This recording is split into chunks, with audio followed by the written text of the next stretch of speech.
Assalamualaikum to Doctor. We are from Group 6 and we will present on Risk Management Practice by JAKS Resources Berhad. So this is our team members. This slide is summary of what we'll be discussing today, and next I will pass to the next presenter to start the discussion.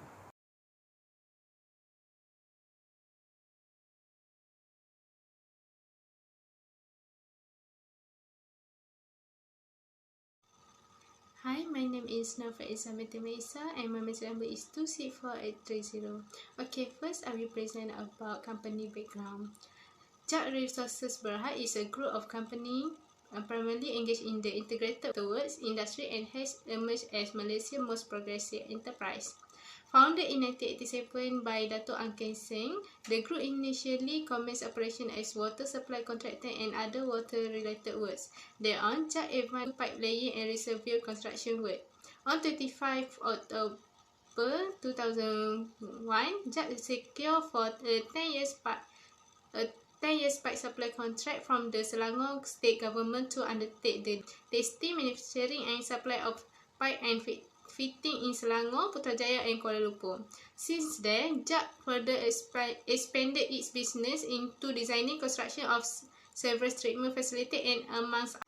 Besides water construction activity, JAKS has embarked into manufacturing of mild steel pipes and subsequently expanded into manufacturing of other steel products. It is also actively involved in infrastructure projects, land development and trading of action and steel-related products in both the domestic and international market. The group is currently embarking on a business transformation plan shifting its focus from manufacturing and trading, property and power project development as new. Next, JAKS vision is to be an innovative regional leader in the utilities, construction and infrastructure engineering industry. There are 4 missions for their company. First, they will strive for excellence in providing highly reliable and cost-efficient service to their customer without compromising in quality and safety. Second, they will deliver their promise in building value for their organization in order to contribute sustainable financial achievement and achieve optimum growth. Third, they will take the lead to adopt continuous innovation and best practice to gain market competitiveness. And last but not least, they will provide a nurturing environment for their employees by striking a balance between reward performance and allowing for personal enrichment. Strategies in achieving those vision and mission. First, depending on the labour shortage, the group can be hired using the website of the Employer Liability Insurance Association. Post job from different divisions on the Professional Association website. Second, improve production efficiency will increase the company profit and reduce the company cost. This will allow the group to improve their production efficiency. And lastly, due to poor human expectation of the negative impact of highly established, there are 3 main global crises which are resource depletion, environmental pollution, and then ecosystem disruption.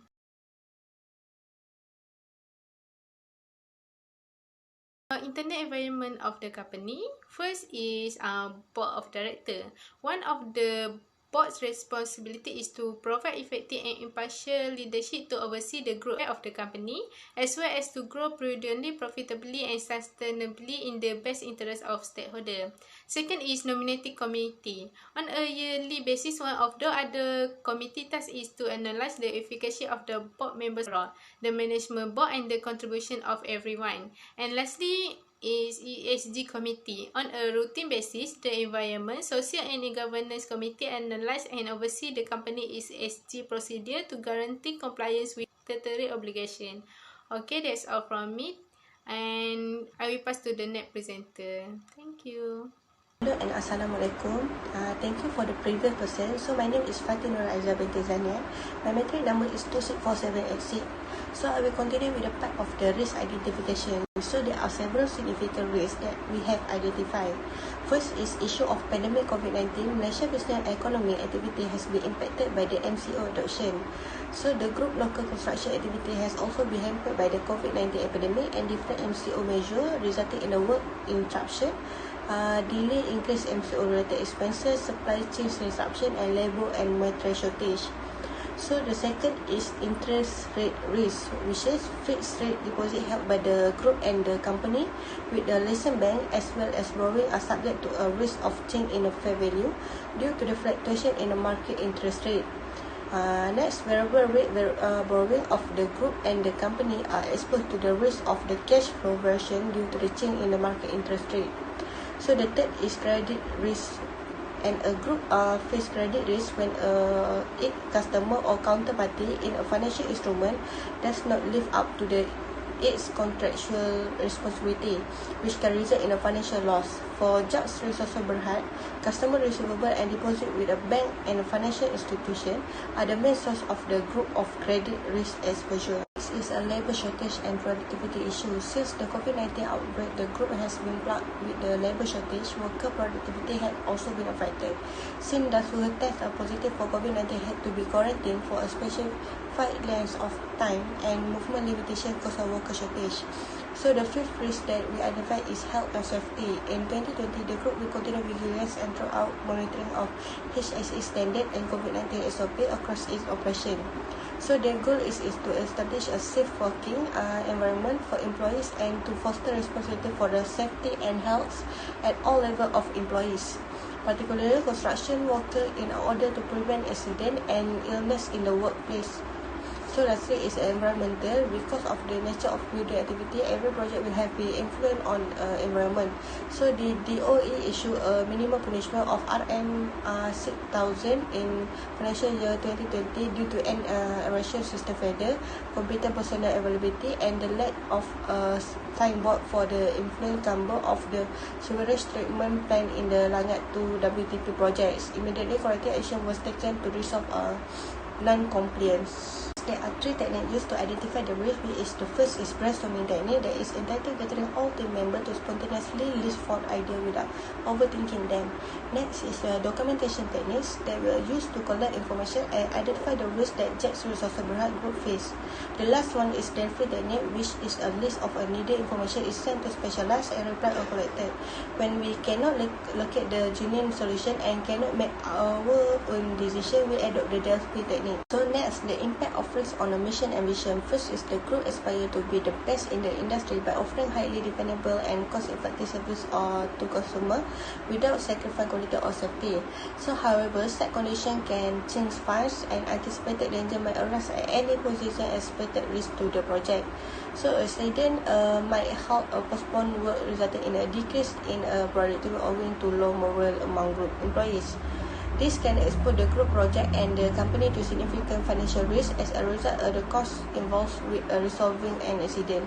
Second is the group aspire to deliver promise in building value organization to contribute sustainable financial achievement and achieve the optimum growth.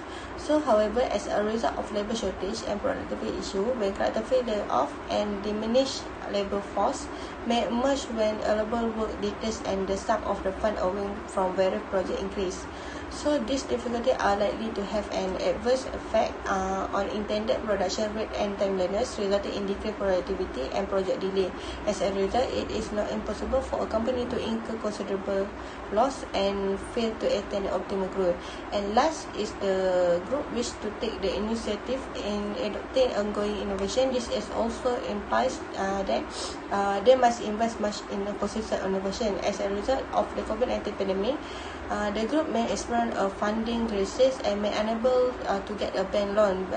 But at this point, this group is in need of a sum of fund to go through the problem. The group must pay wage to all workers in order to the company to run smoothly. So that's all from me. So I will pass to the next presenter. Thank you. Thank you, Aiza, for the great explanation on the risk identification. Next, I will continue for the risk analysis. For this part, we have divided the analysis into risk matrix and identifying the risk appetite, risk management structure, and the risk management framework. So, let's start with the risk matrix. This diagram shows on the risk matrix that were referred by JAKS Resources Center and Berhad to determine the level of the risk. It consists of low risk, medium risk, and also high risk. For low risk, the activities that were categorized in this category were low in terms of its likelihood to occur and low for the impact. Since the risks are low, A further action should be planned and made before it happens. Even though the risk occurred, it will only affect a small part in the company, and this risk will not become a big problem to the company. Instead, the risks are manageable for the company. Low risk for JAKS resources Sdn Berhad are labour shortages and productivity issues, as well as the health and safety issues. Next is the medium risk. The activities under this category have some levels which are less likelihood to occur, and they have a moderate and some high impact towards the company. A further analysis needs to be performed so that the company could obtain a better estimate for the risk. Since it is medium risk, thus it has 50% chances for it to occur, and if it occurs, an increase in cost could be seen on the project. Company needs to consider on the action needed to manage the risk so that it could prevent any negative results in the future. The risks that could be categorized as medium risk are interest rate risk, credit risk, and environmental risk. Lastly, is regarding the high risk. The activities under this category are the most dangerous for company because it has a high likelihood for it to occur and a high impact towards the company. This involves some risk activities that would increase the cost of the project, or worse, it could terminate the whole project. Companies should act by coming up with a solution to tackle the risk or eliminate the unacceptable risk, depends on the advantages that it would give. The high risk for JAKS resources Sdn Berhad is due to the issue of pandemic COVID-19. For the risk appetite. Risk appetite can be defined as the amount of risk which an organization willing to take to pursue their objectives. For JAKS resources Sdn Berhad, they have outlined their risk appetite on their annual report, stating that due to the inherent limitations on any system of the risk management as well as internal control, these systems are only capable to manage rather than eliminating all the possible risks that may come across the achievement of group's objectives or goals. Next is the risk management structure. The board had acknowledged their responsibilities in maintaining an effective systems of risk management as well as the internal controls. These types of responsibilities are delegated to audit committee, which was empowered by its own terms of reference for seeking the assurance towards the adequacy as well as the effectiveness of group's internal control system by independent reviews which are conducted by internal audit functions as well as the annual statutory audits which were conducted by external auditors. Lastly, is regarding the risk management framework. In pursuing the group's commitment in continually optimize the shareholders' value, risk management activities that were carried out by the group were guided wholly by the upgraded Enterprise Risk Management ERM framework. This framework is designed by guidance from ISO 31000, on which it carefully outlines the governance of the risk and the structure, the risk management policies, the risk management process, as well as integration of risk management, becoming into some significant functions and activities. So that's all for me. I will pass to the next presenter. Thank you, previous person. Next, I will present risk evaluation. Today, the risk evaluation that I would like to present is to suggest action that should be taken by them from the risks that have been identified. Many of us already know COVID-19 has a high impact on the national economy. As a result of the effect of the COVID-19 pandemic on local construction activity and supply chain disruption, steps must be taken to mitigate the risk. Due to the outbreak of COVID-19, the company contractor and subcontractor should ask the supplier to provide weekly delivery update, if possible, to deal with the impact on supply and material availability. To ensure minimal disruption, the company can identify alternative material or supplier in a timely manner. They can also keep in constant contact with suppliers to get the most up-to-date information on supply in a short time. The second one is the action to be taken on interest rate risk. To mitigate interest rate risk, the group should prudently manage its asset and investment and use interest rate derivative as hedging tool. These tools are designed to minimize the impact of rising interest rate on a company's bottom line. Furthermore, group can diversify their existing portfolio to reduce interest rate risk by adding security whose value is less susceptible to interest rate fluctuation. So next. So, for the third one, action to be taken on credit rate risk. The group is aware of the mitigation for this risk. They adopt a policy of dealing only with credit-worthy counterparties. Management has a credit policy to control credit risk by dealing with credit-worthy counterparties and deposit with bank and financial institutions with good credit rating. To avoid chasing late payment, it is crucial to figure out which counterparty are credit-worthy. Exposure to credit risk will be constantly monitored and action will be taken if the debt is in area for a long time. Besides that, action to be taken on labour shortage and productivity issue is group can invest in proper resource management to take full advantage of their existing workforce, which will help to alleviate the labour shortage and increase productivity. Not only that, in order to avoid a high reliance on labour, they must have other options that can replace labour with automation. They can also require employees to take COVID-19 tests every 2 weeks before reporting to work in order to ensure that they are always healthy, which will boost productivity. So next. So for the last slide, I will present action to be taken on healthy and safety and also environmental. Implementing safety and health policy and procedure can be used to reduce health and safety risks. Companies should hold regular training season to ensure that all employees are aware of workplace safety policy.